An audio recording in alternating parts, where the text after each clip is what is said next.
Good evening, everybody. Welcome to the Board of County Commissioners Town Hall meeting here in Wellington. It's great to be with you tonight. I'll see a lot of friends around the room, so that's wonderful. I'm Tom Donnelly. I'm the chairman of the Board of County Commissioners this year, and I'm joined by Steve Johnson, my colleague from District 2. John Kafalis, actually whose district we're in tonight, is not at the meeting tonight because it was his wife's birthday. And and better not miss that. Yeah, and his family was, I guess, his kids and grandkids were going to be having a little celebration, and he wanted to participate. Yeah, no kidding. That's what he should have done. Is he should have brought his wife here and said, "Hey, look, there's snacks here." Yeah. Well, we let him out of the meeting tonight to spend a good evening with his wife and family, which is what we all know is really what's important. We have a little bit of a set agenda here. We're going to go through 3 or 4 different items. But we're going to set aside a significant amount of time for Q&A. So you can ask us anything you'd like to ask about, and we'll be happy to give you an answer. Michelle Bird from the Commissioner's Office, our Public Affairs Manager, is in the back. And she's standing in the back because she's standing by that little desk back there. And there's cards on there that say Connect with Larimer County. And we're not above bribery.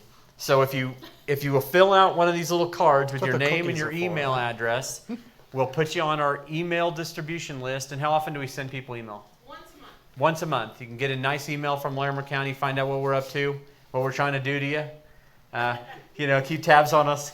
But if you sign up tonight, we will do a drawing in a little bit, in a few minutes, and you'll win a fabulous prize. The Larimer County water bottle. There you go. You'll never be thirsty again. Yes, Michelle? After the break, we're going to do the drawing then, so people have time during the break to sign up. Yeah. Right now, there's nothing in there, so your odds are very good. Yeah, no one to sign up. That's the kind of odds we like at Larimer County. So there was one in there. It was for herself. She signed up again. Okay. Yeah, it's like the fake Facebook stuff. There's like 5,000 Michelle Bird email addresses on the list.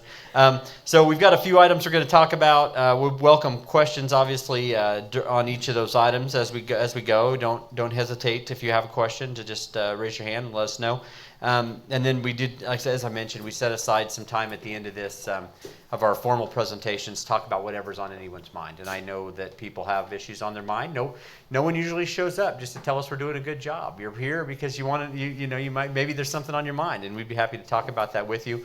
I think that might be all of our introductory remarks. Other than this, we are amplifying this and we're microphoned up, and so if you ask any questions, we'll ask you to speak in the microphone because we are broadcasting this live tonight on YouTube, and we'd like to thank the city of Fort Collins, those folks, from coming up and setting up all this equipment and doing that for us, so you'll be internet famous, I guess, if you ask a question in a few minutes. So I guess I'll turn it over to Commissioner Johnson. He might introduce the first item, and then I might help him. The first thing we want to share with you is the half-penny sales tax proposal that the commissioners have referred to the ballot. A couple weeks ago we did that.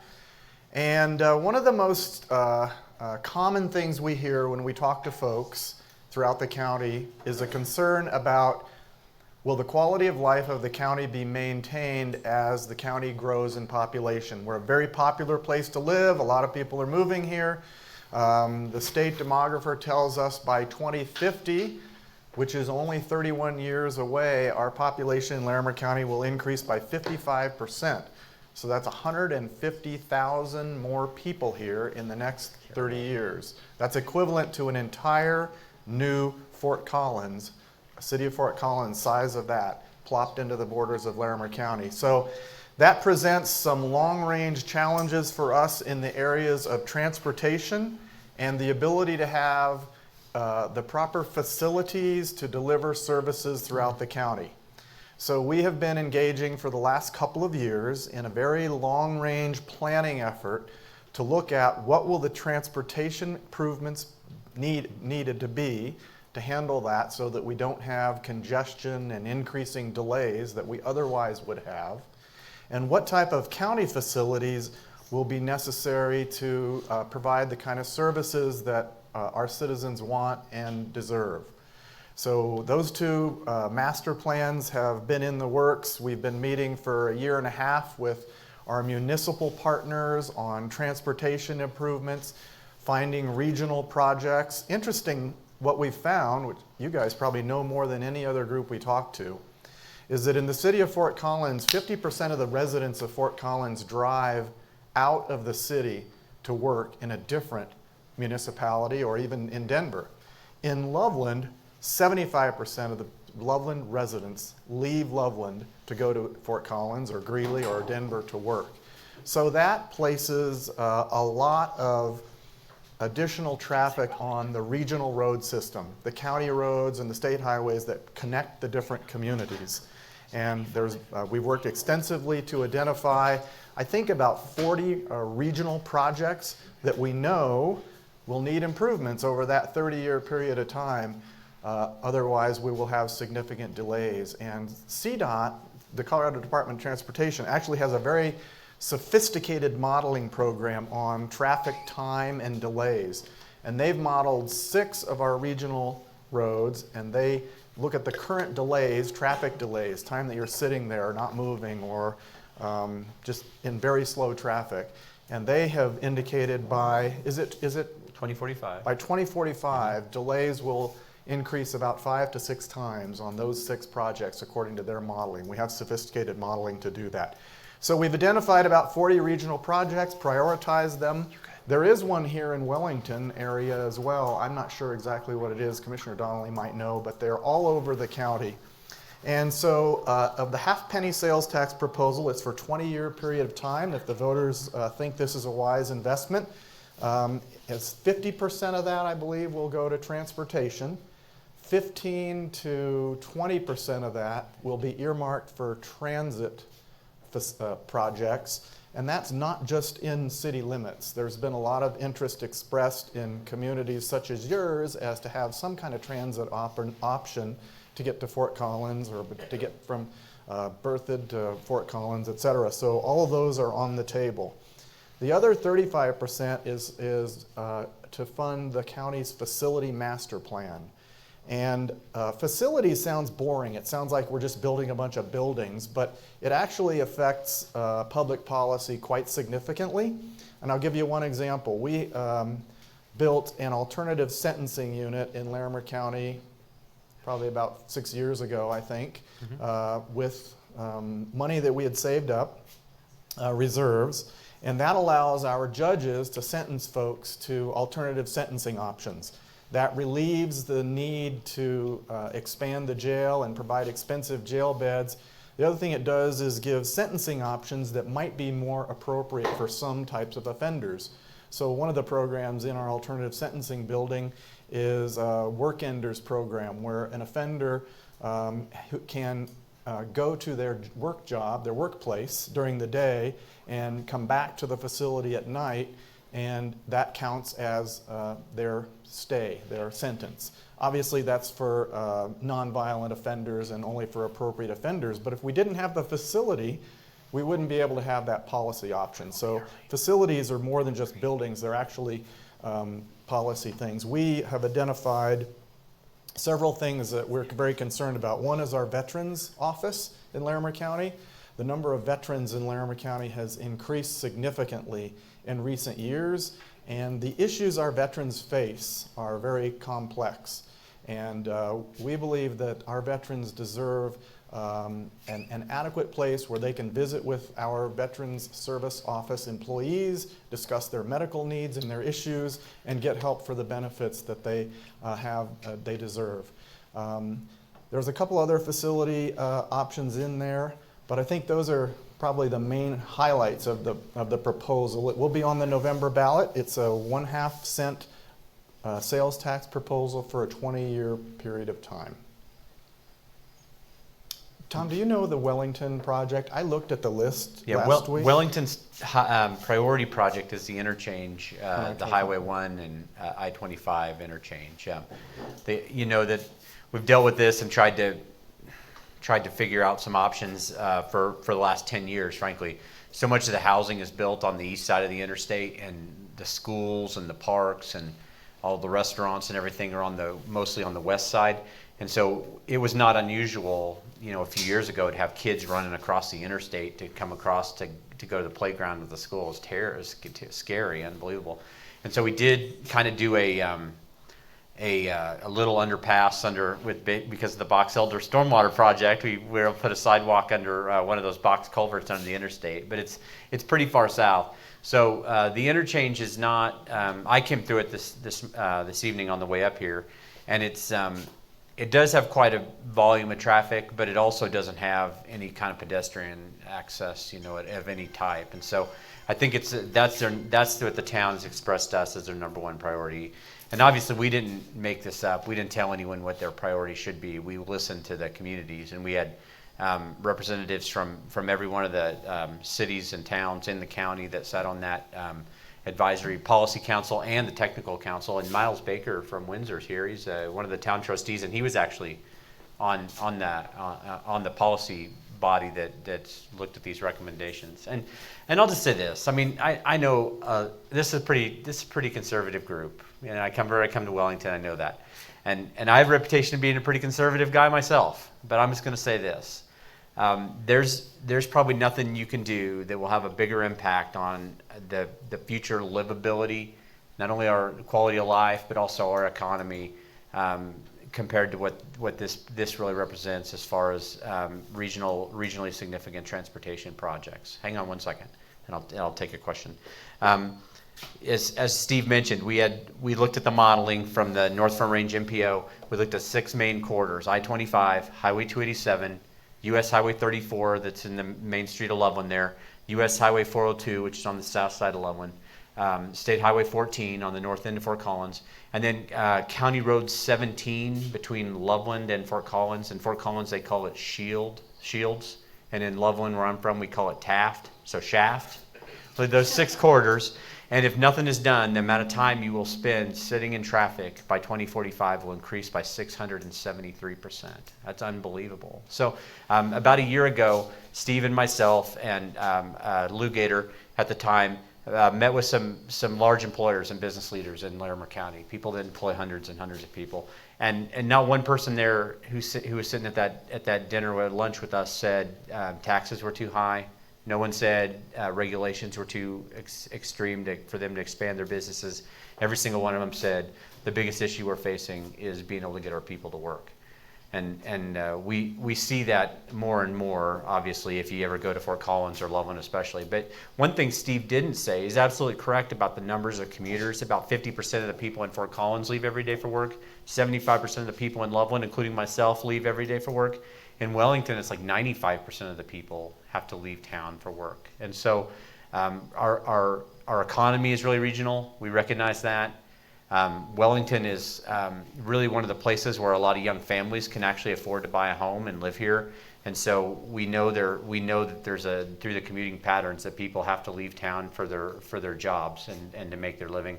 And the last thing we want is for them to be stuck in traffic when they could be home with their families at night. So we think this is anytime you propose a tax, I mean, that's a big lift. That's a heavy lift to ask people to bear that.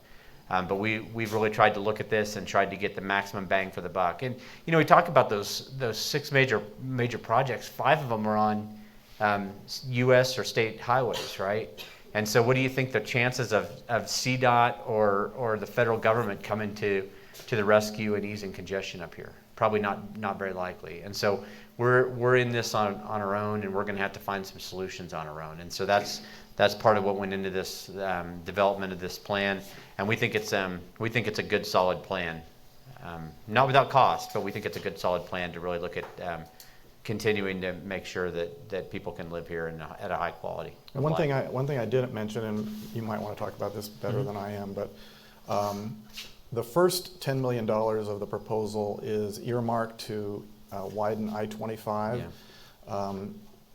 We've been involved in a collaborative effort. Actually, Commissioner Donnelly led this effort of all the municipalities in Larimer County, and I think some in Weld County, to put $53 million of funding into the projects that you see on I-25 right now. And that will widen I-25 to 3 lanes in each direction from Mulberry, Colorado 14, down to 402, the South Loveland exit. So I think CDOT was planning to do that in like 2047 or something, according to their funding. But we were able to increase the local match and leverage additional funds because of the local match and get that done a lot quicker. There is not funding identified for Loveland's 402 exit down to Highway 66, the north exit of Longmont. That's about a 12-mile stretch. So that will remain 2 lanes in each direction and be a pretty significant bottleneck on the interstate. So we have earmarked the first $10 million of the transportation funds, $2 million each in the 5 years, so it won't delay our regional projects. But we've earmarked significant amount of funding to leverage additional fundings, state and federal, to complete the interstate all the way to Denver for 3 lanes in both directions from Mulberry to Denver. So that's also a part of the proposal. Yeah, which you got to have a microphone because this is broadcast. We're on the World Wide Web. Yes. Larimer County is a big county. Could you hear me on that? Okay. Yeah, we can Larimer County is a big county, and so half penny sales tax is going to be applied to Estes Park, Red Feather Lakes, Virginia Dale, Berthoud, but yet these transportation projects are aimed at the very southeastern part of the county where the urban growth is occurring. So how does this benefit the rest of the county? Well, that's actually not true. I just wrote a column yesterday about this, and the Tier 1 projects are in Wellington, Fort Collins, Loveland, Berthoud, Timnath, Windsor, Johnstown, Estes Park. So what are the Tier 1 projects? Well, they're projects that were selected by the communities, frankly, and so they have different. Justine might have turned me down just a hair, but they're regionally significant. They had to be regionally significant, and so yeah. Is there a project in Red Feather Lakes? No, not really. But there's not much traffic in Red Feather Lakes either. Although a lot of the folks who do live in Red Feather Lakes are working in Fort Collins. In fact, almost everybody up there is, frankly, and so so. What you seek to do is, at the place where the congestion begins, is mitigate that, right? And so if you can drive down from Red Feather all the way down 287 to nearly LaPorte before you start seeing congestion, there's no reason to do a project in that stretch. The place where the project is needed is Taft Hill Road, perhaps. Do you know what I'm saying? I think I'm more like, it's more that everybody in the county pays this tax. Mm-hmm. They do. And Everybody in the county pays a tax, and so you hear it proposed all the time as far as new taxes that benefit primarily the urban areas, but everybody in the county pays those taxes. Yeah, so can you speak to like how it would benefit Estes Park? Yeah, I mean, that's a big area. There's a couple things. That's a big question, and so take her mic. So okay, I'm going to answer. I'm going to answer her, and then we're going to go to somebody else. So a couple things that come to my mind. One is you mentioned Estes Park, and that's great. You should be given the presentation tonight because that is the largest tourist destination in the state of Colorado. Frankly, we have over 4 million visitors every year, and so one nice thing about a sales tax, frankly, is that people who come and visit us, tourists and other folks, even people who come from Weld County or as far away as the Midwest, will actually contribute to our transportation infrastructure, which is a nice thing, and it gives us a little opportunity to really collect from a broader base of people who are using the road system rather than just a property tax, which is only on people who live here, right?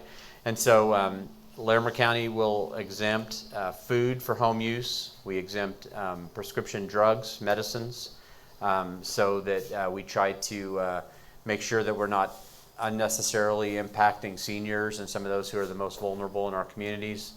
We think that's very helpful. A sales tax is a great means from the county because the county and a school district are both heavily reliant on property tax. And so by having a sales tax, it gives us a little bit more of a broader tax base, which we think is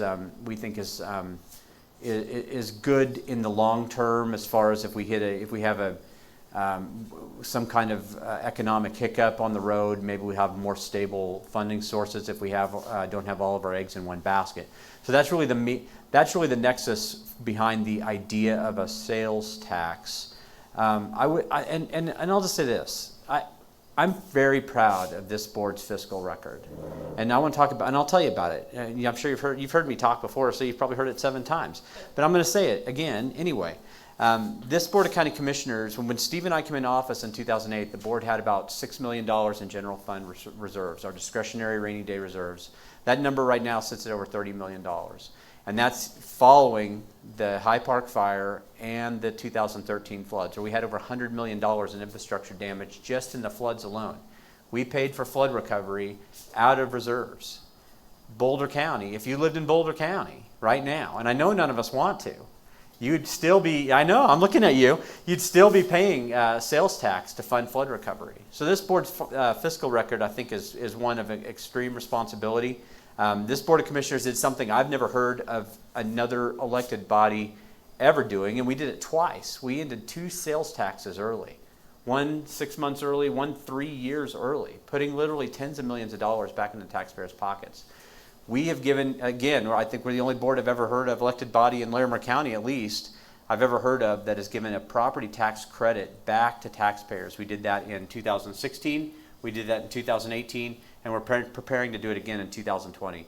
So I think I want you to understand that we take the fiscal health of the county, we take the tax burden that's being levied upon our citizens very seriously. We wouldn't enter into this if we didn't think it was absolutely necessary to really make sure that we're able to maintain the quality of life that we enjoy here. So. And I might point out the Estes Park Trail Gazette recently wrote a very strong editorial in support of the proposal, which kind of surprised me, and mostly they hinged it on the regional transportation improvements that they felt were very significant to their community. So it's something everybody's just going to have to look at and decide. I mean, is it good value? Is it? I think it's important for us to hand off our community, our county, to better shape than to our next generation. So, I mean, but that's up for everybody to decide. That's why we have elections. And we're here just to give you information so you can make up your own mind. And this is Johnson, where is that article? The Estes Park Trail Gazette? Okay. Yeah, go to their website, look for, go under editorials, and I think it's their editorial from last Friday, I believe. And if you can't find it, let me know and I'll send it to you. This is Lori Cadridge. She's our public works director, basically. I don't know what your real title is, but that's her. That's close enough. That's what it basically is. I wanted to speak more to the projects in the smaller communities. In Estes Park, I agree with the commissioners, was an excellent one to raise because they have a significant amount of money going into infrastructure to meet their master plan transportation and pedestrian project needs that are in that tier 1 list. And so they will directly benefit from a project if this tax moves forward. In addition to that, the piece I wanted to add is this part of money that is available for transit, because Estes Park is, as we all know, as you're up there in the summer, the tremendous needs that they have, and they are operating a significant bus system. And every year that is growing. And so a portion of the sales tax money will be available to expand their operation, whether that's build a facility, whether that's add buses, whether that's add larger buses, but that'll be available for all of the communities as we try to build capacity with the existing roads and then build future capacities so that buses can travel easier and pedestrians can move more easily. Anybody else have any questions about this specific proposal? We're going to move on if not. Because we have one more item and then the break, I think. And the drawing. And then the drawing immediately after that. So don't leave. Exciting. Okay, so next item is waste shed project update. Commissioner, Sure. are you going to handle that? So we have Lori Cadridge, our Public Works Director, and Lou with us, who's kind of the project manager for the landfill project. As you know, the landfill's slated to close here in 6 or 7 years, so we have had a very long planning process for what do we do in the future. Do we have a landfill? Do we have other options for diversion of additional material from the landfill? And all of those questions, we had a technical advisory committee meeting for probably 3 years on this. We had a policy advisory committee of elected officials from Fort Collins, Loveland, Estes Park, and Larimer County, and other municipalities joined in on that effort. We had a stakeholder group of citizens from all over the county, I think 40 or 50 people in the stakeholder group, and they have come up with a plan for the future, which involves making our current landfill basically a transfer station, looking at locating a landfill up on the property that the county owns up here north of town on County Road 72, I believe, and creating some diversion options which will allow us to divert about 40% of the material that's currently going into our landfill and keeping that material out of future landfilling, which is an extremely significant achievement in an area where landfilling is very cheap. It makes it hard to do recycling and reuse projects, but we're looking at a composting option at our current location on South Taft Hill. We're looking at a construction and demolition recovery operation there, as well as some improvements to recycling that should allow us, I believe, to divert 40%, if I remember correctly, of the materials going in landfill, which is very, very significant. So is it Lou or Lori? Lori's going to start first. And as luck would have it, we have not rehearsed. So Commissioner Johnson just said everything I was going to in the introduction. Okay. So I only have We're done. One more thing that I want to add before Lou tells you more specifically about the plans that we have for the new facilities. And that piece is, want to focus on what's the problem, right? The problem is the landfill is old, it's nearing capacity, and when it was built, it wasn't built in the way that we would build a landfill today. And so that's the problem that the commissioners faced a few years ago, as well as the rest of us who live in the region. The thing I really want to stress is that Larimer County is the first county in the state of Colorado to look at this on a regional basis. And so our approach to building a new landfill is very different than the approach that was taken years ago. And Lou's going to give you some good information about that.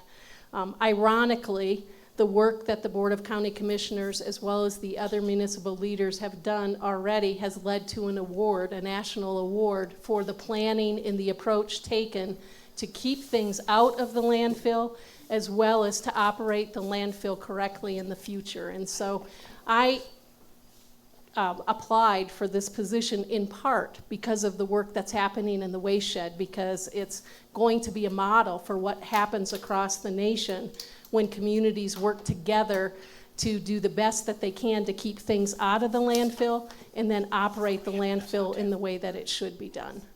And with that, Lou can move right to, the other thing I wanted to mention is right now we have 4 partners that we've entered into intergovernmental agreements with to help do the planning, the operation, and evaluate what should be done going forward. That's Estes Park, the city of Fort Collins, Larimer County, and the city of Loveland. I'm proud to say that the town of Wellington is nearly on that board, nearly on that partnership. So a couple of resolutions have already been adopted by the partners that are currently here, and we expect within a month that Wellington will also be represented on our policy committee and help influence how this project moves forward. And with that, Lou. Thank you very much, Lori. So the big question everybody asks is, where is this landfill? We're going to find out right now. What are we doing? Can I have the lights trimmed a little bit? Is everyone seeing this okay? It's kind of hard to see this map, so we're going to dim the lights a little bit. Oh yeah, 5 Michelle, miles. we're also handout. showing a little handout here for a map. Okay. There we go. I don't have a lot, but I have a few So here. we're about 5 miles north of here, right where Route 9 and County Road 9, County Road 76 meet. That is the location of the new landfill. And that it's side? roughly Oh, you're doing that close side? to about 200 acres on one side and about 100 acres on the other side. Coming out of our old landfill, as Commissioner Johnson said, we're closing that landfill down in about 4 years, 4 to 5 years. That's how much life we have left at that landfill. So we need a new landfill. Are we throwing everything in the dump? No, we're not. We're actually converting the old landfill into sort of an environmental industrial park. We're going to have a compost operation, construction demolition operation. We're going to be doing some landfill diversion, not to just bring all our waste up here and just bury it in a hole in the ground. Our main route coming out of our, let me go back. Our main route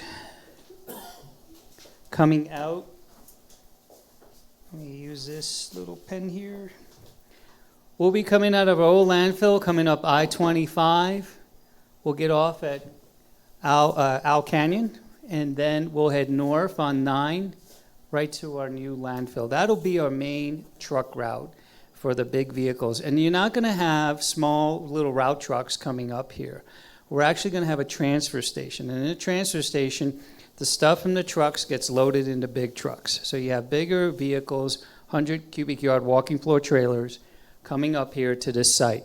And people have asked, well, how many trucks are we coming through our roads? Not that many, because we're condensing all the smaller routes into a larger truck. So you're going to have roughly 3 to 4 vehicles coming in about an hour's time. So let me interject. That's why it's important that we're diverting so much stuff out of that waste stream, right? There's a financial implication there as well. We don't want to have to offload and haul and then reload and haul stuff twice. That would be very, very expensive. That's why we're looking for, so you can look at this. I mean, that's a heck of a, imagine running those trucks every day, offloading them at the convenient, for most people. Wellington's actually the only people in the county where this new landfill is actually more convenient than the old one. But for everyone else, the old one is much more convenient. And so imagine dumping trash trucks in there, reloading them, and hauling again. I mean, that's a tremendous cost. That's why we're seeking to do, that's one of the reasons. I mean, there's many reasons, environmental reasons and other things, but one of the main reasons you want to divert so much of the trash stream is so we don't double haul it, double handle it, and double haul it up the interstate. So thank you. We also have another route. So we have a main route and we have an auxiliary route. So this blue route goes a little bit north and it comes over right over here in Buck Road, and we come down. Buckeye, thank you. Buckeye, thank you. Ohio Buckeye. So then we come down south to the landfill. So we have that route as well. And we even have a third route. We just come up Taft Hill. We just come up, straight up Taft, and then we cut across to 9 off of 70, County Road 70, and then just come right up. So based on these 3 routes, we have the ability to also divert our traffic. We don't have just one stream with big trucks coming down the road. Will these trucks use this route every day? Some of them will. Some of them will also use the alternative route. Some of them will use the back route. On a daily basis, you might see 1 or 2 trucks on those routes throughout the course of the day.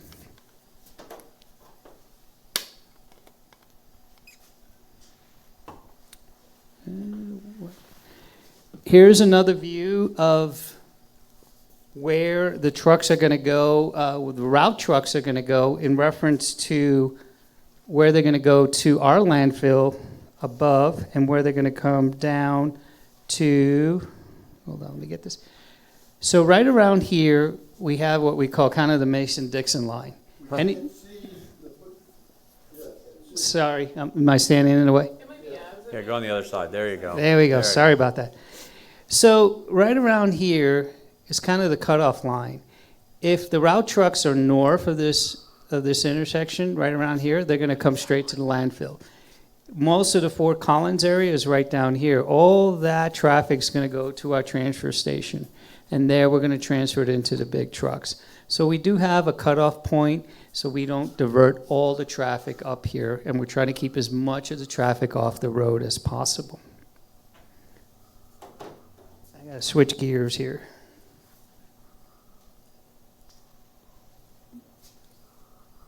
So what happens in our landfill? Our landfill that we're building today is quite different than the landfill that we have now.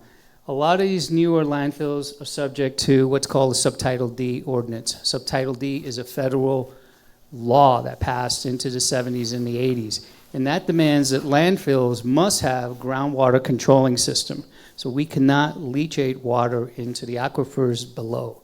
They also have a liner system, meaning a tough synthetic liner, and then you have layers of clay, something in the realm of 10 feet before we could actually put anything in the landfill. So we have also leachate collection, we have gas monitoring. We're also doing a lot of wonderful things up in that landfill that a lot of people don't even see. And you don't see that in most landfill, and that's we're going to have a lot of protective fencing and barriers to keep any contamination, because we know we have high winds up there. But we're taking a lot of protective measures to keep the fencing and keep the area clean. In fact, if you go to our current landfill, we don't even have nearly the fencing that we're going to put up there, and you'll see there's no debris on the roads. This is what a modern landfill looks like, this cross-sectional area. And I'm going to go through this kind of quickly, but there's a lot of moving parts. Landfills have what they call cells, where they're kind of cubes. They're cubes of compacted material, and then every day they're covered with fresh dirt to prevent any material from blowing around. They also have what's known as a leachate collection system and a gas monitoring system. So there's a lot of detail involved with the modern landfills that are being built today. Lou, Yes. would you mind talking about whether we're going to be putting the landfill up or down? So when you start a landfill, you start with a big hole in the ground. You usually start some 30, 40 feet in the ground, and as a lot of us have built a cake, right? You just build layer, layer, layer, layer. And as the landfill grows and matures, it starts to go up in height. So as you develop the height, it could be some 30 to 40 feet above ground. So it just looks like a little hill. This is a view of the synthetic liner. Synthetic liners on top of clay. And when we did our geo work up there, we found that there's clay some 30 to 40 feet in layers. So that is why this site was specifically targeted for the landfill. You have to have the right geochemistry, the dirt. You have to have the right elements in order to build it, in order to have multiple layers of protection before you could build one, in order to prevent any groundwater or any contamination into the aquifers. This is, I don't know if you folks can see this, but this is what I'm talking about when I'm saying fencing. It's hard to see, but here's a truck. Here's the fence. It's some 40 feet high. And then we're going to have some active berms on the outside. This is quite the feat of what we're doing in order to protect the area from any contamination, blowing debris, knowing that we have high winds in the area. So some of the things we're doing is tall protective fencing. We're also going to have internal fencing. In addition to these parameter berms that we're doing and the external fencing, we're going to have internal fencing. As we're building the cells, we build layers of fencing and berms to capture the material. The other thing that we have in there is an effective litter management program. Every day we go out and we're going to clean up the area, both inside the landfill and in the exterior. Here's a picture of a landfill that has this kind of fencing, and this is actually here in Colorado, not too far from Golden. And you could see that there's some $1 million homes right there within earshot of that landfill. So today's modern landfills, with this kind of technology and this kind of capacity, can keep a community safe, keep it from litter, keep it from contamination, and we're bringing this kind of technology to this landfill that we're building. We also have up there a very effective, we have our own weather station. There's a weather station right on site, which allows us the ability to monitor the wind.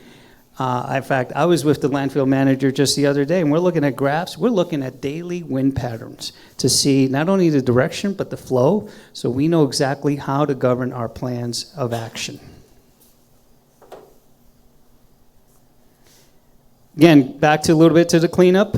We're using modern equipment, such as you see here, where once we capture the material on the fences, we could go with some pretty good technology to just clean it right up. And that's a part of our effective cleanup and management plan. It's a vacuum. It's a vacuum, right? That is a vacuum. It's hard to see in that picture, but that is a rolling vacuum that goes on the back of a truck. And that thing is like it's like a shop vac on steroids, I'll tell you. If you're standing next to it, it'll rip your pants right off. Timeline, folks.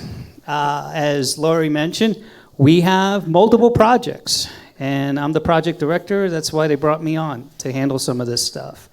And not only are we building a transfer station that we already started the works in 2019, but our transfer station is looking to be built right about 2022.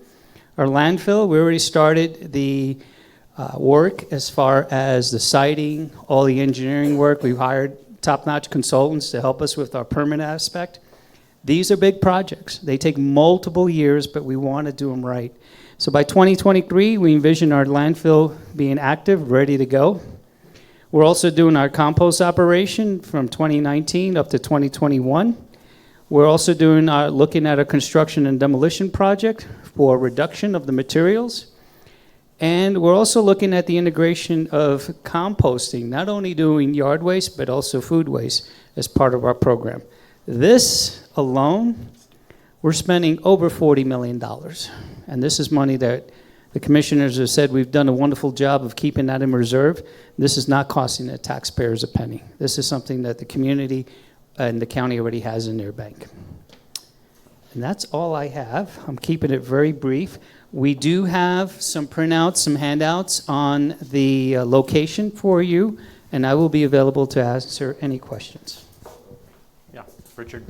Okay, where are we, what are you going to do with the collection sites you have now on Elk Canyon? The drop-offs that we have, they will still be in place. So we will continue to have those so the public can continue to drop them off and utilize them. So all the, what we call the drop-off sites, all the satellite sites, will still be in operation. And will that stuff go to the landfill or school? It will go to the landfill. It will go to the landfill. Depending on how far the distance is, we will pick it up and bring it to the landfill. So the landfill, the new landfill is not going to have this smorgasbord of daily traffic. It's not going to have the ability to have all the residents come in and all the smaller operations. We're still utilizing our current drop-off centers. So we have an Owl Canyon transfer station. We have one in Red Feather. Correct. Those will obviously come straight to the new landfill. We site. have one right here as well. We have one in Wellington. We Yes. have one in Berthoud. That'll probably go to the old landfill Estes. site. Correct. Be transferred. We have an Estes Park one. What else we have? How many else? Yeah, we have We have a bunch 4 of or them. 5. We have like almost 8. I don't know them all off the top of my head. I've only been in with the community for 2 months, but I've been focused on my projects here. But we do have all the continuing transfer stations, all the drop-offs that will continue to service the community, so that is not changing. Yes. A couple of years ago, we had some major hailstorms. We lost some airspace in the current landfill. And then this spring we had another one. Did we lose additional airspace that's going to cut the lifespan of this current one that increases the timeline or shortens the timeline on this particular project? When that hit, that was my first thought that, oh my gosh, we're losing airspace on the landfill again. What do we have if we have another one of those next spring? What are we looking at? That is an excellent question. And that's one of the reasons why this landfill is on fast track. Currently, we have about 4 to 5 years of airspace available in our current landfill. And one of the things that we're planning to do, once our new landfill is available and our transfer station is up and running, our goal is to transfer all the MSW right away to the new landfill. Keep the current landfill with the airspace for any construction and demolition material. So we're saving the space that we have now, like a battery cell, for those particular incidents, and try to extend the life of the current landfill for these types of situations. That's why we're on an aggressive, very fast track. And you correctly identified something, Jeff. That's why it's such a big deal to keep construction and demolition waste out of the landfill. That's why it's specifically a separate item on this proposal, because it's not very compactable. Hailstorms, but also the floods in 2013. We had a lot of debris. The fire, the High Park fire, contributed a lot of debris. And wood and concrete and that kind of stuff, you can't compress it. I mean, regular trash, you can get that stuff pretty low, right? Yes, sir. You can smash that stuff as flat as a pancake. That concrete doesn't compress. So that's a reason why. It's another reason why you want to try to divert that stuff. It eats a lot of space. Yes, sir. So a couple of things is, the meeting last year, they were trying to determine if that was going to be an open debris landfill or if they were going to bale it into huge bales and bring it out here. I mean, I think it should be baled because of the wind. The wind the last year and a half hasn't been nothing compared to what it can be. And there should have been a wind meter put out there 10 years ago to study, not 2 years or a year ago.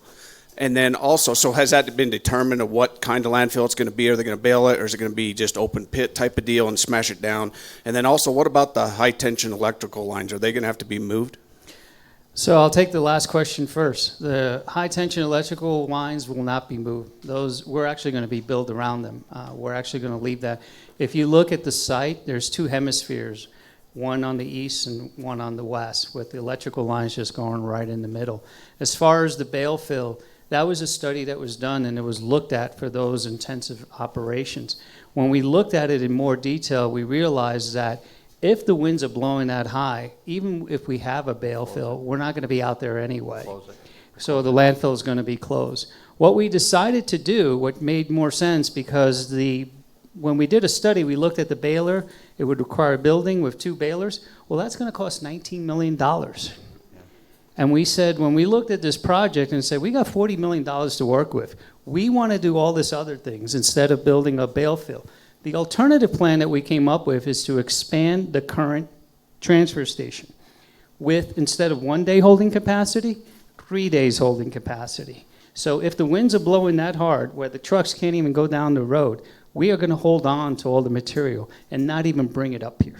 And that's, I think it's a better option for the community, because even with a bale fill, you're going to be baling it and still transporting it out. And I ran balers for many years, and I know that they're not 100%.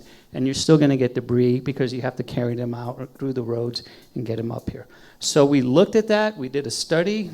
HDR, a consultant, spent a lot of time in it. When I came on board, I looked at it as well. I'm an engineer. And I realized that this is not a feasible option. So we came up with actually a better option, keeping that material where it is down on Taft Hill Road and just keeping it down there until we're ready to bring it up. Yeah. And it is compacted. So all the material, it's not an open dump. It is compacted material. We actually use compactors, and we're keeping the material governed, and then we top it off with topsoil. So you don't have an open dump with blowing material.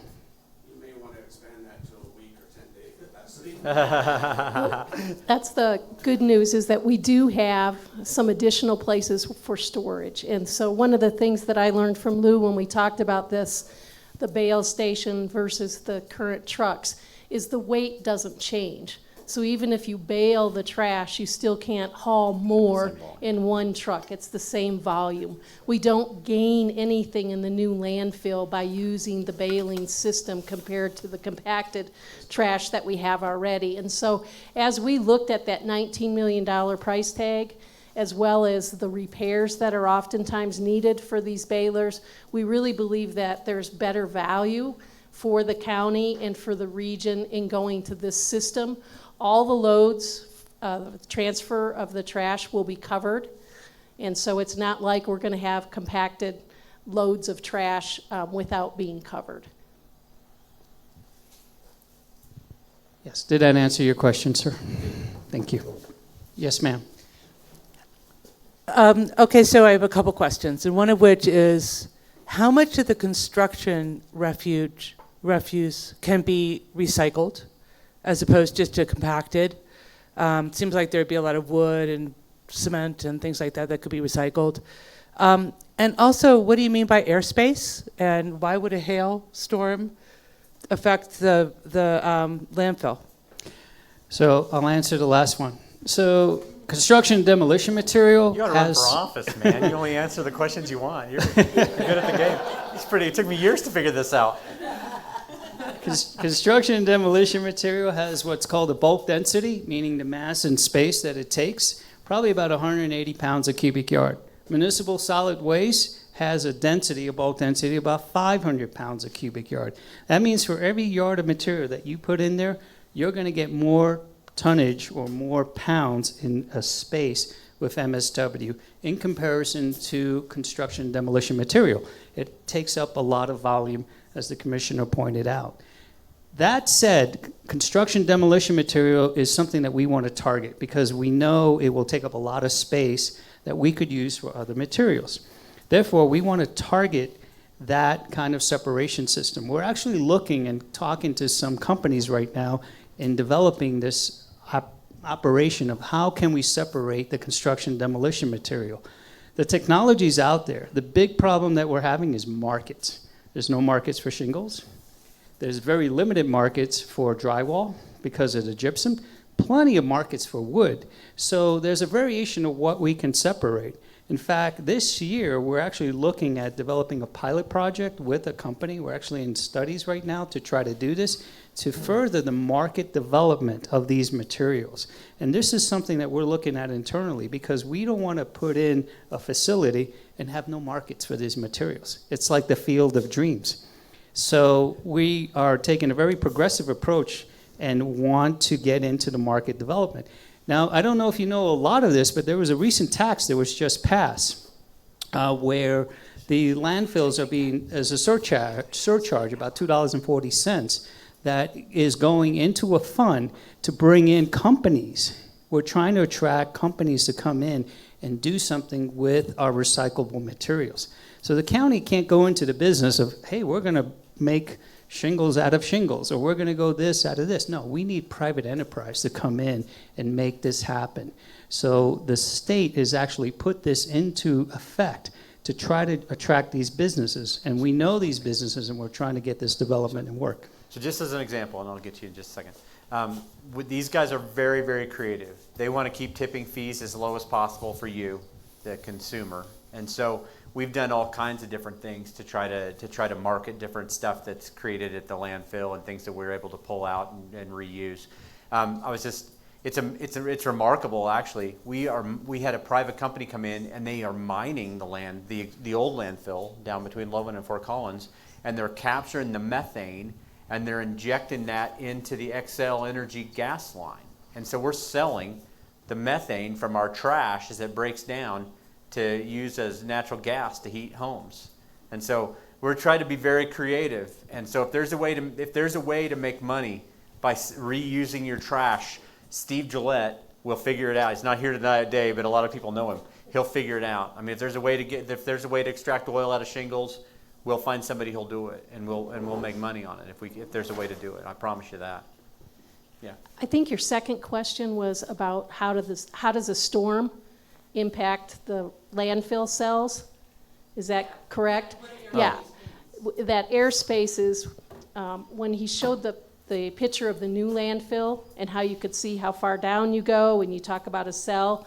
If you imagine, I think of curtains, right, with the cells that are inside those blinds or drapes or whatever they are. That is a cell that has to be treated in a certain way in a landfill. And shingles take up a lot of space in there as well, right up there with concrete and wood and other debris. So when the hailstorms come through and you have 20,000 roofs that have to be replaced, that is way more than what the average roof replacement would be for your region. And then they just take all those cells away so that you can't put any other material in. So if you think about it, I don't get you, I keep interrupting him. You get a bag of your trash out of your kitchen, you take it out of your kitchen and it's this big or whatever, here to here, and if you throw that away and we haul it to the landfill and they drive the compactor over it, it gets this thick. I mean, it literally is that thick. If you take a comparable pile of shingles that's that high, they won't compress. I mean, that's how much room they take. And so they eat this much space versus this much space for an equivalent amount. And so, and concrete and wood and all those things are the same. You just can't compress them. So they eat, as you might imagine, just imagine it, they eat a lot of room. So any kind of catastrophic or act of God type of event, really, it hits us very, very hard. The reason they talk about airspace is, as I understand it, and I know less of anybody up here about it, but what I've learned from Stephen is that when you permit a landfill, what they give you is a maximum elevation that the top of the landfill can be. That's how they regulate the amount of trash environmentally that the permits will allow to be placed there. They don't weigh it because weight doesn't really what they measure is the top of the landfill. So at our current landfill, we have a top elevation that landfill cannot go above. So we're constantly going up to the airspace, to the ceiling that we have. So that's why they compact the trash, because you want to stay under that airspace and put as much stuff down there. But that's why they talk about airspace. Is that correct? Yeah. I hope. That is correct. That's Okay, a great good. analogy. The other one I think is, let's say you're at your house and you have one of these big chests, and then you have a pillow. The pillow is going to take up a lot of space. That's your C and D. Or you have books. I can fit more books than I can pillows. Well, books are your garbage. The C and D is the big pillow that's just big old and fluffy. And that all has to go into that box, and that's what's being regulated. So that's another analogy that we could use. Yes, sir. Yes, they were talking about shingles and that, but you probably heard about them over in Windsor. They had an outfit that was recycling shingles, and they got, I don't know, the state gotten involved. Do you know how that ended up, or if that's going to be a problem for our landfill? So I don't know exactly what happened with that particular entity. What we're looking at right now with shingles, right now we are landfilling them because we don't have any viable markets for them. We are talking to some other companies right now that are trying to do that development. The big problem with shingles is that magic word, asbestos. So anytime you have to deal with shingles, you have to have an effective management plan to deal with shingles that do have asbestos, because as they come in, you can't differentiate one from the other. They're both, everything is there. So that makes it extremely challenging for a company to have a viable program. There are abilities to extract the oils out of them. There is ability to do some other things with shingles. There's a lot of research going on right now, but what the commissioner says is that we're looking for effective ways to do it where we could handle all types of shingles, or be able to differentiate the ones that we can recycle from those that we can't. That's part of our technology and our processor. Okay, real quick, we got to, because you're keeping people from getting cookies. Just no pressure. I don't want to put any pressure on you. I already had mine. Hi. She has turned it on. She'll make it live. So my numbers are based on the meeting back in December at the Planning Commission. The paperwork there essentially said that the tipping cost is going to be the same or more than the current private landfills in the area. So why are we spending a bunch of public money on a landfill that's going to cost the same or more to use than ones that private investors have funded? So landfills, if you don't mind, Al. Go ahead. So landfills all have to be in a competitive rate. Now think about what we're doing. We're closing a landfill and we're transferring all that material up here, to a new landfill. So we have to govern the cost of that transportation. We're building a transfer station. We're putting the material in the truck and we're transporting some 25 miles north. We're going to have what's called a tipping fee there at the transfer station, where the material is going to come up. That tipping fee has to be competitive to Alt and to the other landfills in the area. So we have that inherent cost associated with our lack of processing, but our transportation. Let me take a shot. Can I take a shot at it too? So we of course favor the free market. Obviously, any chance we can use it. This is a landfill is actually not a very good example of a free market system, frankly, because it's so highly regulated, and frankly there's only 2 or 3 companies or 4 maybe in the country that do a vast majority of it. One thing that we think is very beneficial about the Larimer County landfill is a private citizen can still haul a pickup load of trash into our landfill.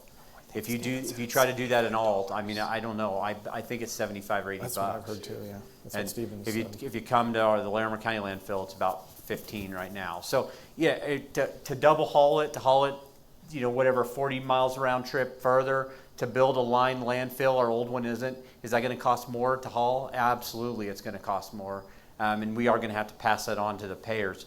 But you're still going to have the opportunity to bring in.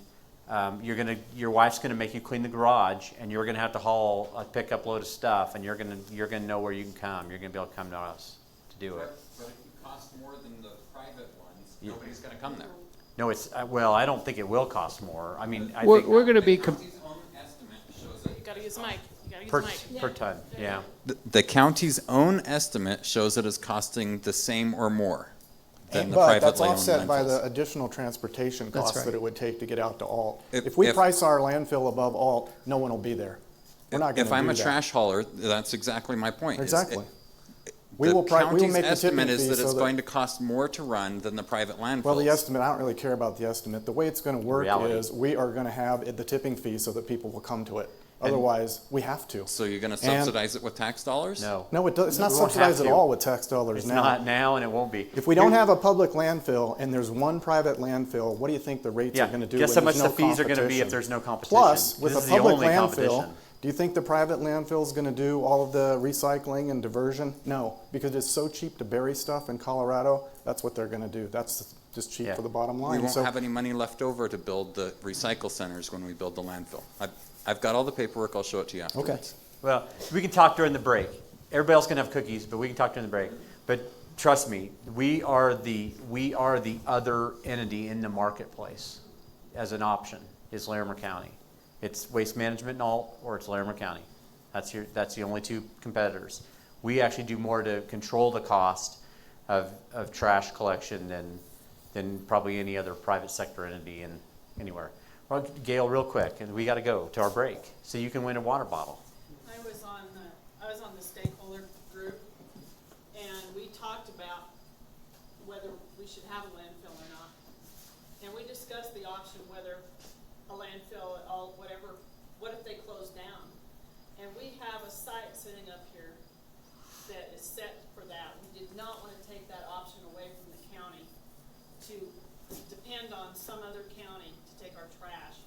And it was discussed in length. I spent a year on that committee, and I'm very proud to see the end result. Thank you. Yeah, and we evaluate a lot of options. Having a private, we evaluate having a private hauler come in or a company come in and operate this. We just get out of the business completely, and we looked at 100 different iterations of what we could do, and we think this is the most viable plan.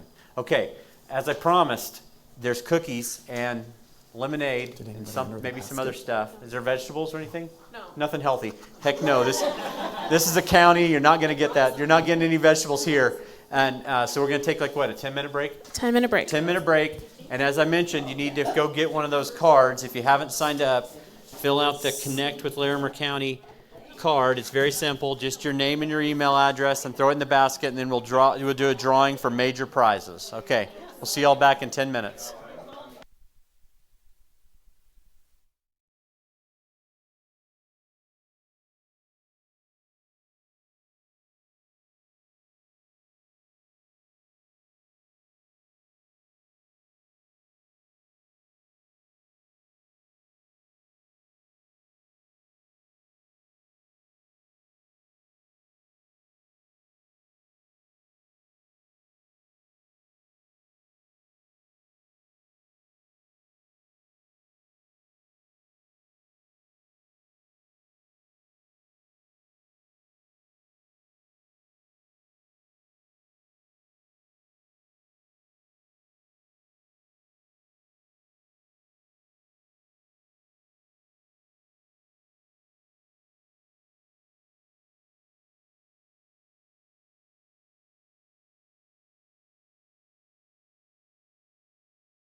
for last, right? Never once to shirk controversy. We're here to talk about one of everyone in Wellington's favorite subjects, stormwater mitigation. Yes, yes, you bet.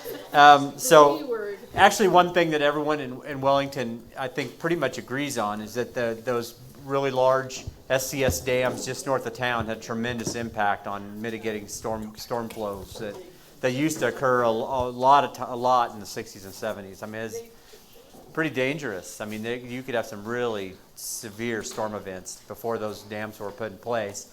Well, when were the dams built? Late 70s, early 80s, Richard, do you agree? Sometime in the 70s, probably. And there's three of those dams. They're large. Everyone here knows what they are and where they are. So because of the amount of development that has occurred downstream of those dams, both in Wellington and in Fort Collins and Windsor and Timnath, the NRCS and the State Engineer's Office have said that the dams need additional protections in order to maintain their high hazards standard from a protection standpoint. And so that's a big deal. And Eric Tracy, who is our county engineer, who you all know well, worked on stormwater his whole career. He has no life at all other than that. Is going to tell you about kind of where we are standing with the dams as they are, what needs to happen to kind of bring them up to the modern standard, and maybe kind of some real elementary or beginning stages of what we plan to do, maybe to try to mitigate some of that. So Eric, why don't you go ahead and go? All right. Thank you, Commissioner Donnelly. Sure. So I don't claim that stormwater is nearly as exciting as landfills, so I'll try to I'll try to make this quick tonight, and we'll see if we can get some good information out to you, and see if I can answer any questions that you may have. But I did want to give a little bit of background. You may have started hearing a little bit more discussion about what we call the B dams, or the Box Elder dams. Even if you haven't heard of it, if you ventured north of Wellington a little bit, I'm sure you've seen them. You may not know exactly what they were, but they're big berms, and there's one of them that's pretty close to a mile long, so they're very big dams actually, that were put in it was the late 70s, early 80s is when these ones were put in. I think the SCS at the time was putting some in prior to that as well, but these were put in the late 70s and early 80s, and the purpose of them at the time was kind of twofold. One was to protect agricultural land, and then also to provide some protection to the town of Wellington. So the topic is coming up again, and it's a big topic. It's an important topic, so much so that the commissioners have put the B dams as part of the strategic plan that's being developed right now. And I've been asked to work on that as part of the strategic plan. So to give you a little bit of background, again, they were constructed mainly for the agricultural purpose and to protect Wellington. And if you can think of Wellington back in the late 70s, early 80s, it looked a lot different than it does today, right? Yeah, good or bad, right? But at the time, it was Larimer County. It was the Soil Conservation Service, which today is called the NRCS, the National Resources Conservation Service. And so it was Larimer County, a few of the soil conservation districts, and North Poudre partnered together to build these dams to provide that protection. And at the time, with the purpose that they were built for, they were built to a certain standard, okay? And they evaluated the risk of a catastrophic failure of these dams and what implication that would have downstream. And so they were built to a certain standard. Now, what has happened is after they were built, North Poudre Irrigation Company, they signed an agreement that they would maintain the structures over time, and they've done that over the years. But the NRCS, which was the SCS, the Soil Conservation Service, they still have a pretty good interest in these dams. And a while back, they decided that due to development that has occurred downstream of the dams, not within the 100-year floodplain that we really regulate, but within what would be a flood path in a catastrophic failure of one of the dams. That's what they were looking at. And when they evaluated that, in conjunction with North Pooter, who is really kind of the owner at this point, they determined that due to the development that happened downstream, like Commissioner Donnelly said, that these dams have a lot higher risk than they did when they were originally built. So they've gone from the classification they were at, and the state engineer's office, who regulates dams in the state of Colorado, has bumped them up to a high-risk dam classification. So it's not that the dams are failing or they haven't been maintained. The dams are perfectly fine. They just have been inspected recently, actually. But the issue is that they don't meet the standard for the risk that's downstream.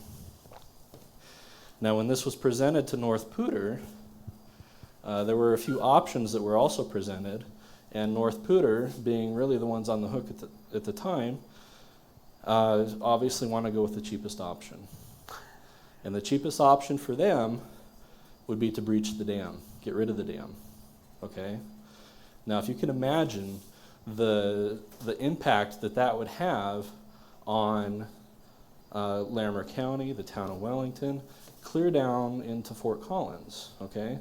So that's when the communities got together, and really what we're trying to do right now is form an intergovernmental agreement with Larimer County, the town of Wellington, the town of Timnath, the city of Fort Collins, and North Pooter Irrigation Company, so that we can, as a partnership, move forward with a better solution that will provide the protection that they've provided in the past. So, okay. Now, I know that when we talk about B dams and box elder, there's the B word, especially up here in the area. But what we need to consider are the consequences of that option of removing the dam. And if we were to remove the dam, it would completely remap the floodplain, all the way down, clear through even to the Pooter River. It would put a good majority of the town of Wellington into the floodplain. And it's the cheapest option. It would be the cheapest option. We're not proposing, that's not being proposed. We think it's the cheapest. No, we're not proposing that. Yeah. And that's why we're trying to form this partnership, so that we can have a better solution than removing the dam.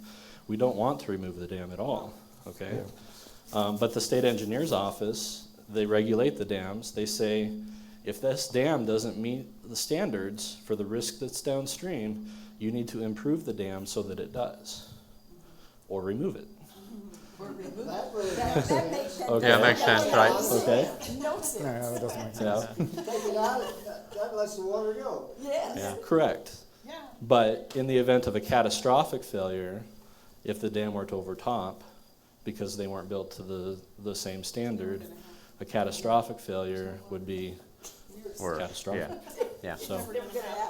So we are moving forward as a county and the partnerships to try to find a solution to meet, to satisfy the state, so that those dams can remain in place and provide the protection to the community. So I think, Eric, the proposal is for all of the entities to get together and fund a study, because we don't know exactly. There's several options that we think are available to maintain the dams, so that if the water did go over the top of the dams, it wouldn't eat through the whole dams and flood everything down below. You need spillway options in that. And there's several different designs and ways to do that, and different costs. Mm-hmm. So I think the request that's immediately on the table is for all the entities to fund an engineering study that will look at all of the options and the costs and benefits of the options. And then we'll know exactly what it's going to cost, because we really don't know how much it will cost. Some of the things I've heard are pretty interesting and pretty amazing. But there were initial studies done, again, by the NRCS working with North Pooter, They did present a handful of options. One reason why we're kind of moving forward as a partnership, we're trying to do it fairly quickly, is because the NRCS does have some grant money. I thought that was my hearing aid there. Does have some grant money available to help to pay for the cost of the mitigation. And that grant funding would pay for 65% of the project. When we look at the options, though, the NRCS has a much higher standard than the state would have if we were to use their money.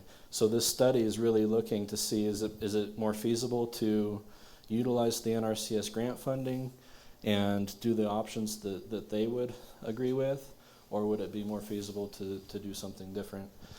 There's been a whole list of options. You know, there's turf reinforcement mats over the dam. There's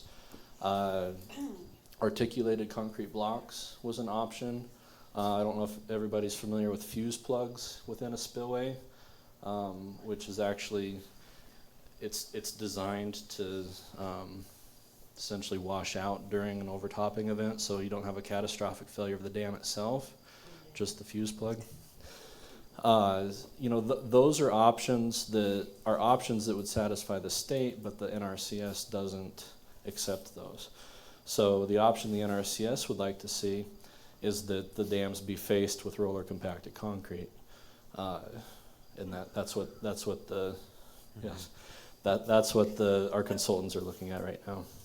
So as Commissioner Johnson said, currently we're working together to try to get this IGA put together to do this initial study. Every one of the entities, we're very concerned about what the costs are going to be. We don't want to jump in and create another box elder. Yeah. So what we want to do is, you know, we want to see exactly what the costs are going to be, and move forward as a group to make that happen. Yeah. So. How much is the study going to cost, Eric? Eric, will you repeat the question since he didn't use a microphone? Yeah, the question was, how much is that initial study going to cost? Each of the entities is contributing $50,000. So we have $200,000 lined up already. We're still waiting on the town of Wellington to sign the IGA. Okay, they'll come around. If they do, we'll have up to 250. Anybody have any questions about this? Very interesting stuff. Yeah. You gotta have a microphone. Well, I know you talked about, you know, each entity. Who are they? What cities or entities are going to be putting money into this? So right now, the partnership being formed is between Larimer County, the town of Wellington. We're hoping to get them to sign soon. The city of Fort Collins, the town of Timnath, and North Pooter Irrigation Company. So those are the 5 that are moving forward in this initial phase. There may be potential that we look at other partnerships being a part of the actual project. Like Windsor wouldn't be part of that? Windsor. We're talking to Windsor, yes. But as you know, when you have a flood, and when you're looking at a catastrophic failure of a dam, you're going to get this surge or this wave that happens. And the further downstream that goes, that wave is going to start to dissipate. So the impact to Windsor isn't going to be as much as it would be to Wellington, for example. I know after the box elder. You got to use the microphone. After the box elder, when they were putting in the retention dams and stuff down the box elder going towards the Pooter, there was a lot. With my understanding of it, is that Timnath didn't put much money into that at the start. At the start, they didn't, but they have joined since then, and they have put a considerable amount. You know, gave money back to the other entities that put the upfront money. They've been contributing money to the projects, yes. They bought in, I think, essentially is what they did. I don't know if you know the details, Richard. They did buy in.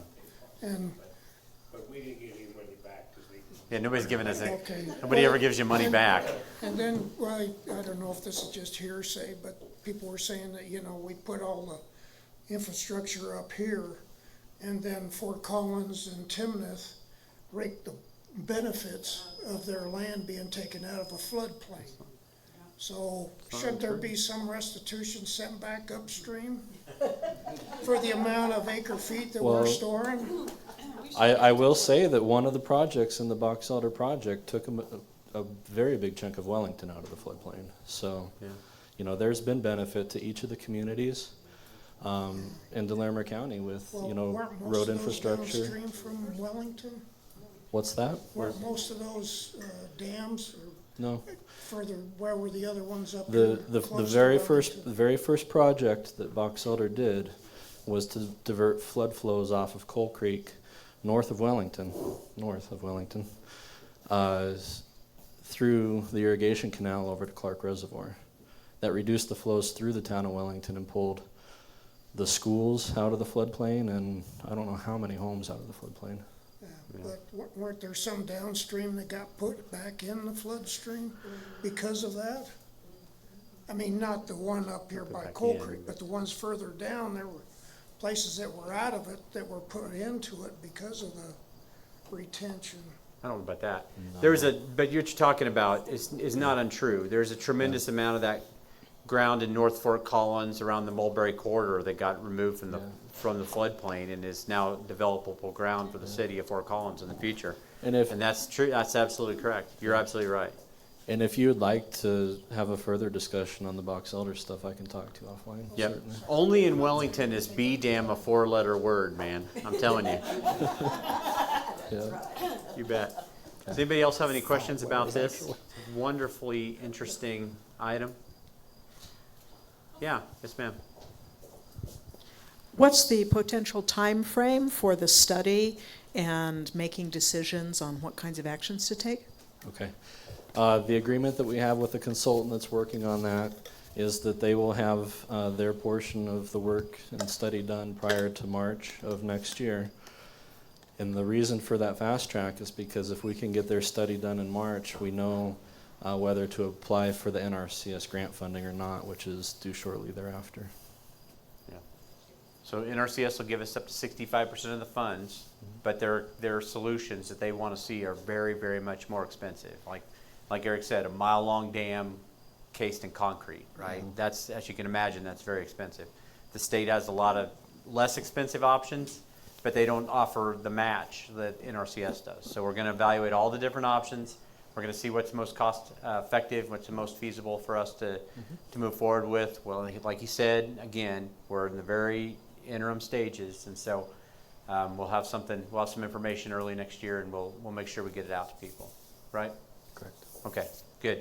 All right, so we did set aside some time for the good of the order. Anything you want to ask us? If you want to ask Commissioner Johnson where he's going on vacation, go for it. We'll try to get you an answer. Anything anybody wants to talk about, we'd be happy to talk about at this time. Yes, sir.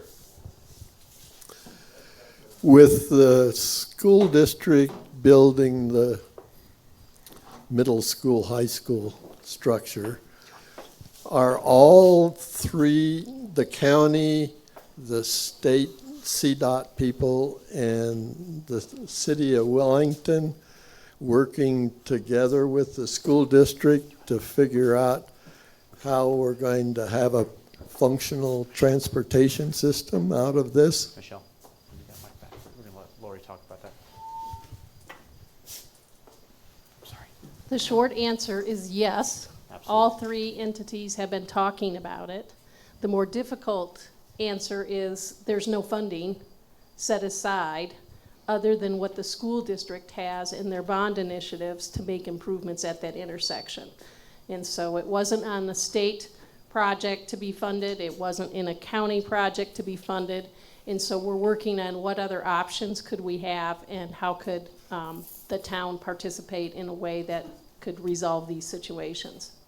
But it's a complicated project. It involves all the different jurisdictions. But you said three partners, but there's four. then I'm sorry I left one out. Okay, which one? Because everybody has been at the table talking about it. Okay, so the CDOT too, yeah. CDOT, the Yeah. county. The school s- district. s- Mhm. The school And the town. district and the town. Yeah. Okay. Yeah, good question. Yes, sir. I was wondering, could you, been hearing all kinds of things, but what's going on with Highway 287?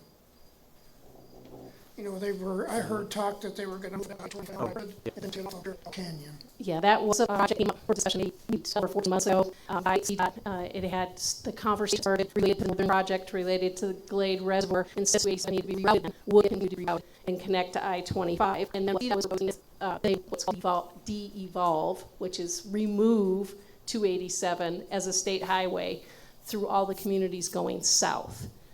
And that was under discussion for a short time, and we have not heard anything more from CDOT since then. Yeah, they were allegedly going to study that. So Lori's right. So they were thinking there's a couple reasons. Number one is that they're already going to move 287 if Glade Reservoir's built, and so they thought instead of taking that money and rebuilding the road, what if we put it onto, like, for instance, Al Canyon or something like that? That's part of their study. And just routed traffic over to the interstate from there. And the other reason for that they were thinking about that is they and this is a legitimate question, frankly. They're saying in 20 years, I mean, even right now, but especially in 20 years, in 50 years, do you really want a truck route right through the middle of what's going to be, I mean, like basically like downtown Denver, right? That's what that truck route is. It goes down I-20, down 287, down Riverside and Mulberry out to the interstate. And that's obviously Isn't that about what they've had through Fort Collins? that's how it is now. And so they've been saying, yeah, but in most major cities you wouldn't have a truck route right through the middle of town. You'd skirt the outsides, and so they really wanted to evaluate that and look at it. But you know, like a lot of things we do, the devil's in the details. And so Lori's right. CDOT's not going to take extra lane miles of road. They can't maintain the damn lane miles they have. And so if for instance, let's just say, for example, that they made Al Canyon Road the new 287 bypass over to I-25. Well, they're not going to keep the existing 287 that goes down from the county, down into Fort Collins, down through Loveland. They want, and down to Berthoud or whatever. They want to get rid of those lane miles and devolve them, as she said, to the cities. Well, 287, most of the asphalt on 287 is pretty good, but that's a big lift for local governments to take on the maintenance of all those roadways, right? And so there's a real balance there. I think Fort Collins would love to get truck traffic out of Fort Collins, but I don't know that they want to take on all of Highway 287 through Fort Collins either, as far as maintenance and upkeep of that roadway. And the same with Loveland. Loveland probably doesn't have near as many trucks, and so they're more reticent to enter into any kind of agreement like that. So where we left it, we talked about it last year, and we said, hey, if you want to, you got money, you've got people that can do some planning and study this stuff.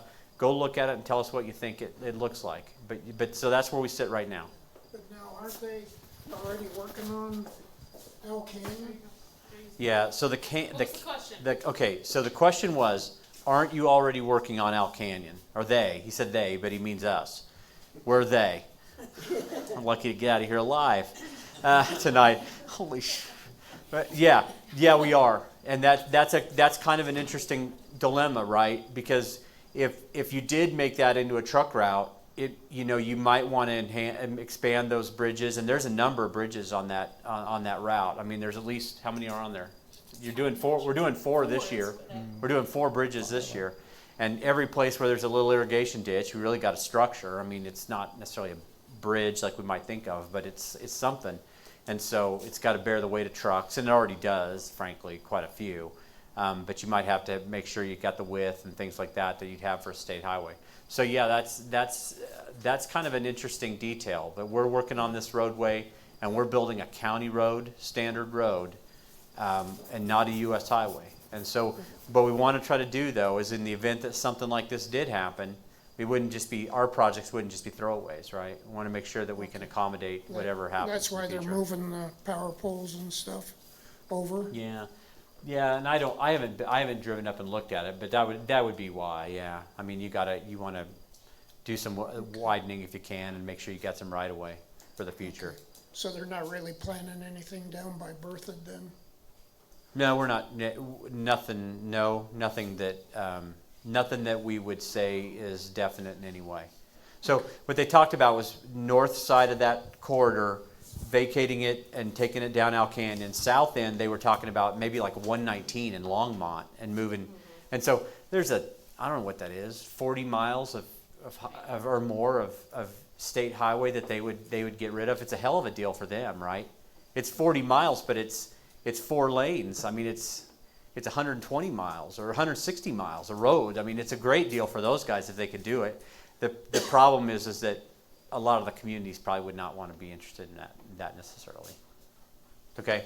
Yeah. Yes, ma'am. Hi. Hi. So the commissioners will know that my latest interest has been in oil and gas development in the county. But just to frame this for anyone in Wellington that might not be aware, that we have Senate Bill 181 from the state level that allows local control now for municipalities and counties. And recently the county had an event that explained what the task force is working on, looking forward.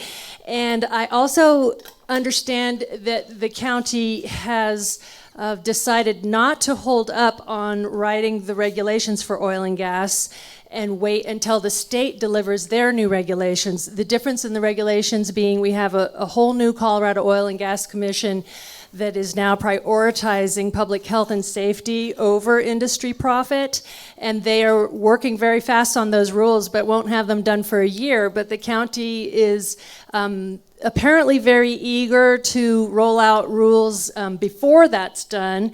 I'm not sure how easy it could be to reverse, and I'm wondering why the rush, why we feel like we need to do this more quickly than the state. Actually, the reason why we're rushing is because a number of folks, you included, asked us to adopt regulations on oil and gas development in the county. Quite honestly, because there's we asked to adopt regulations that would be in compliance with the state's new plan for safety and public health. And they will be. Our regulations will be land use regulations. We have the ability to regulate land use in this county. And just let me make one point for everyone who maybe doesn't understand all the details of this. Currently, right now, in Larimer County, oil and gas use is a use by right. There's no permitting requirement at all to go out and drill an oil well in Larimer County. You do have to go to the state and get state permitting, but there's no local regulatory authority over oil and gas in this county. There actually is in Weld County. Interestingly enough, in the past there has never been any type of regulation with regards to oil and gas development in this county. Last year, Steve Johnson and myself, and I think it was Sean Doherty at the time, we worked with 4 commissioners in District 1, I can't keep them straight all the time, went to our planning staff because we'd heard concerns from residents, primarily from South Loveland and the Berthoud area, where that's where most of the oil development has occurred in the county. And they said, hey, here's what's going on. In the past, and if you look at a map of where the wells exist in the county, every quarter section has a well right in the middle. I mean, down there along the 402 corridor, for instance. We talked about that a few times tonight. Every quarter section will have a well drilled right in the middle of it.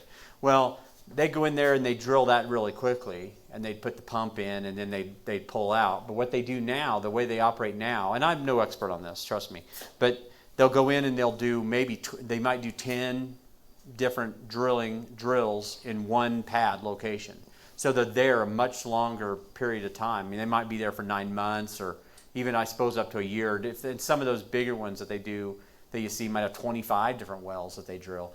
They haven't done anything like that here as far as I know at this time.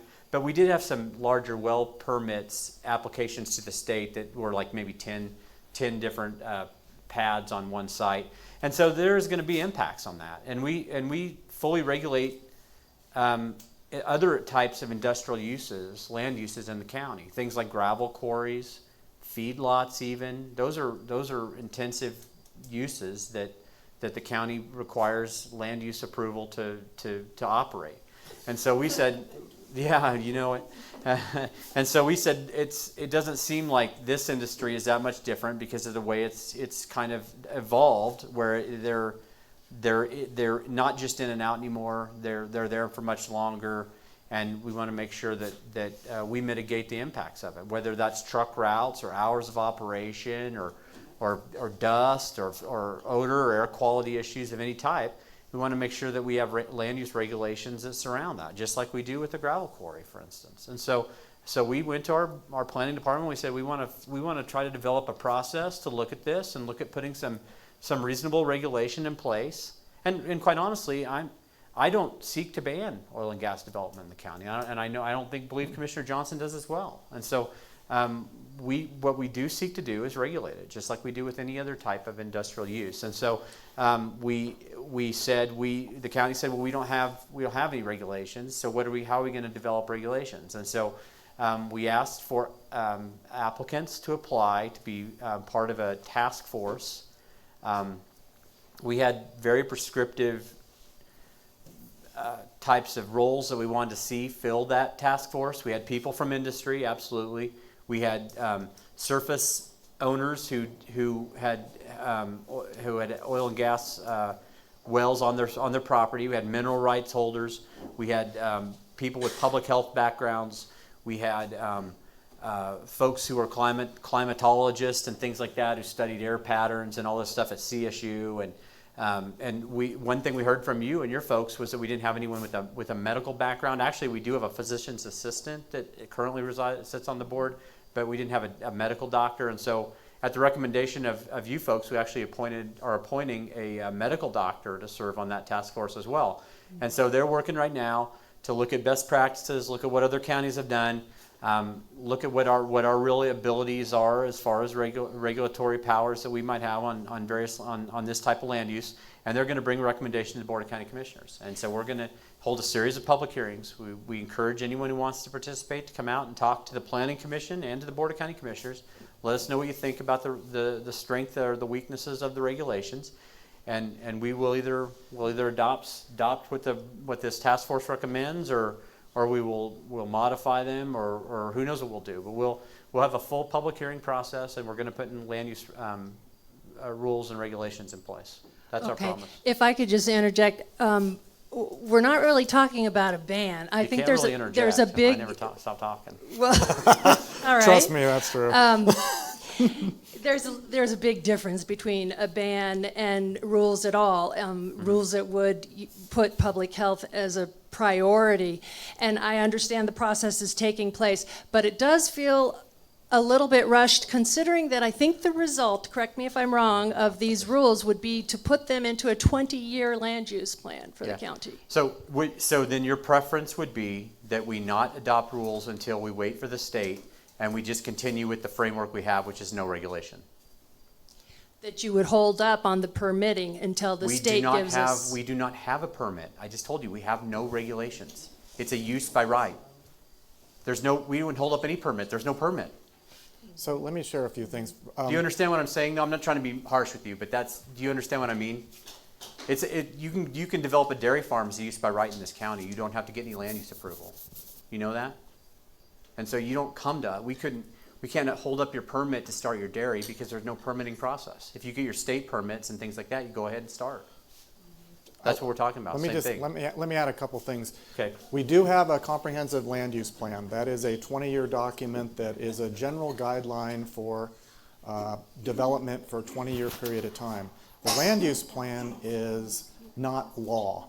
The law is the code, the land use code. We make adjustments to the land use code.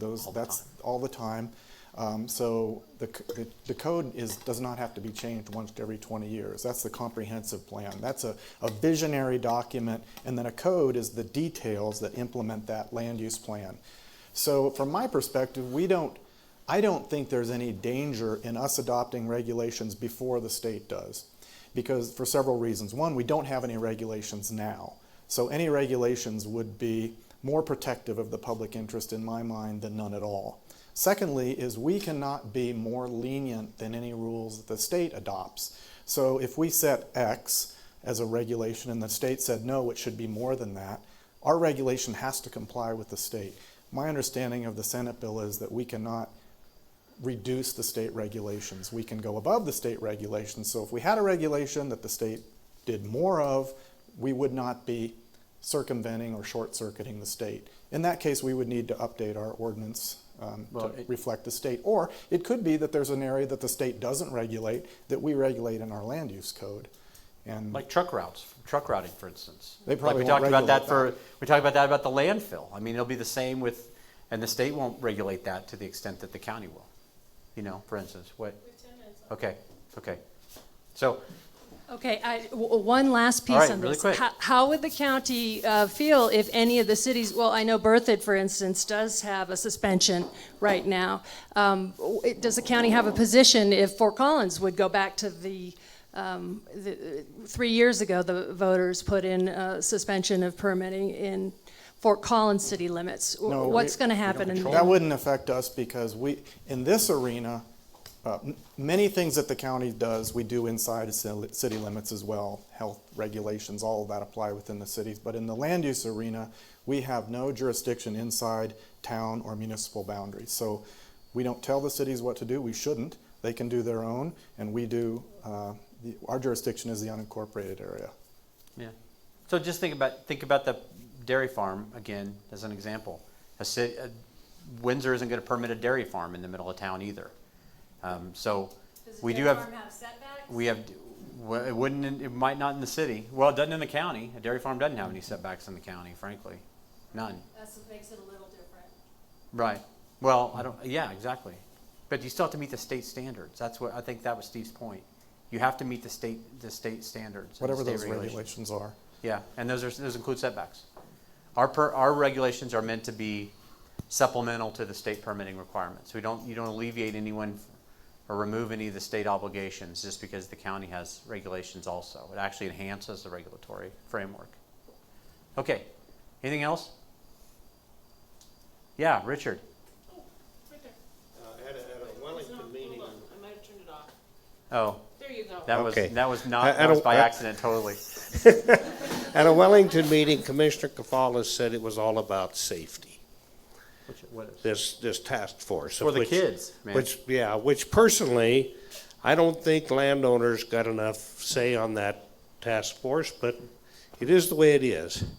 Well, I went home after that safety deal and looked to see how many people got killed by oil and gas drilling or delivery in the last 30 years.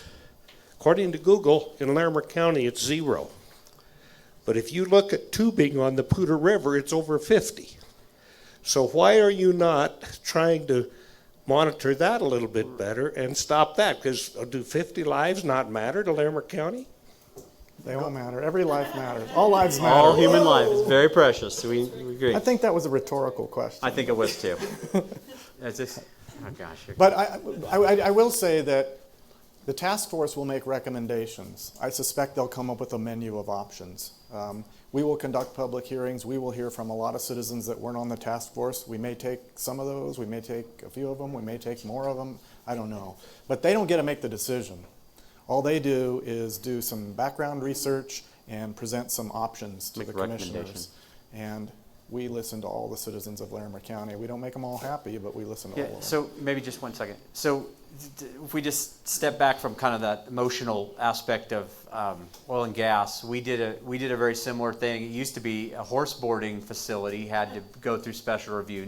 Regardless of the size of the parcel, regardless of the number of horses, every one of them was supposed to go through a special review approval, and none of them went through. And so neighbors turned in one lady that ran one, and so she spent the whole next weekend driving around the county and finding every other horse boarding facility in the county and turning them all in.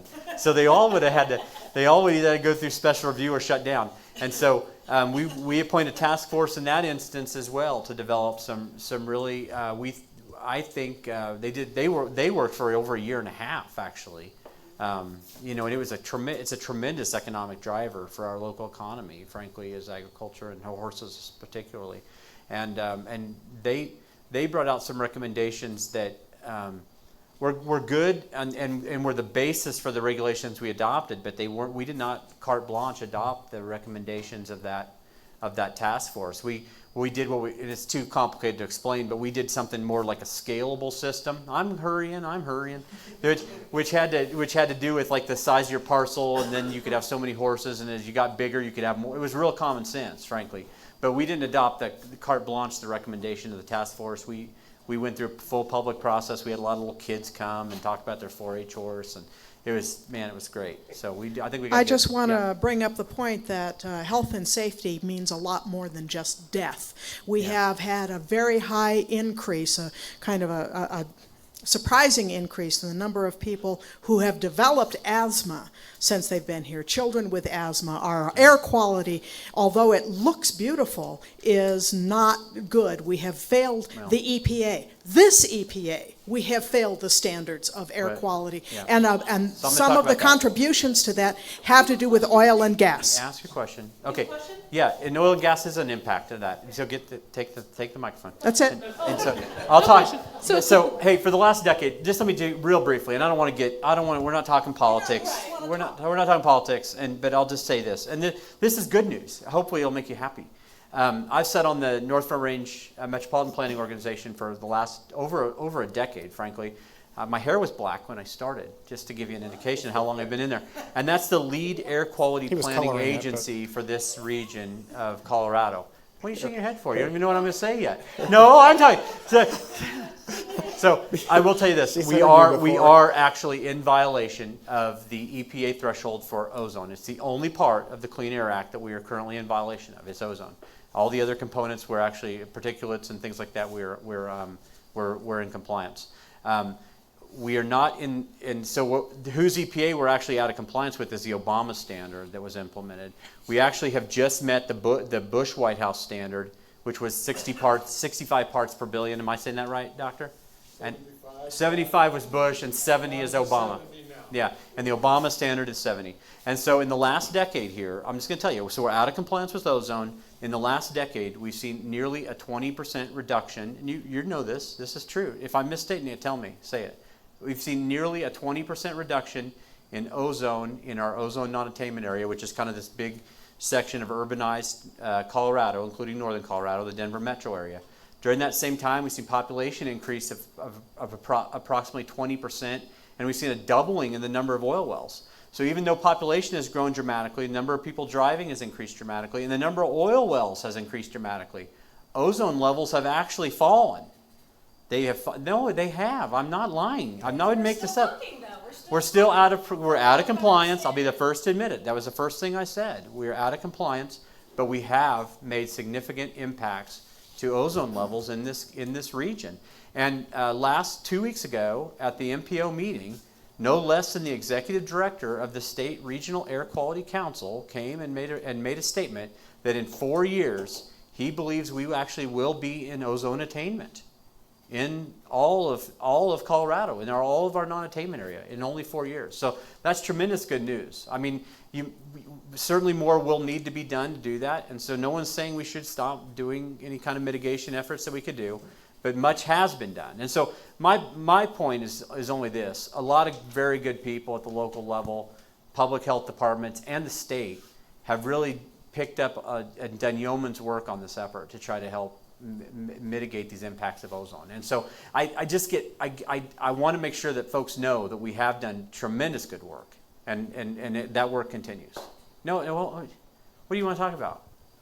It's on the same thing, but I just want. No, can we only have 1 minute left. Does anybody have a question not related to oil and gas or anything else? Do we have anything else in Wellington? Does anybody want to say something nice about Steve Johnson? I wanted to share.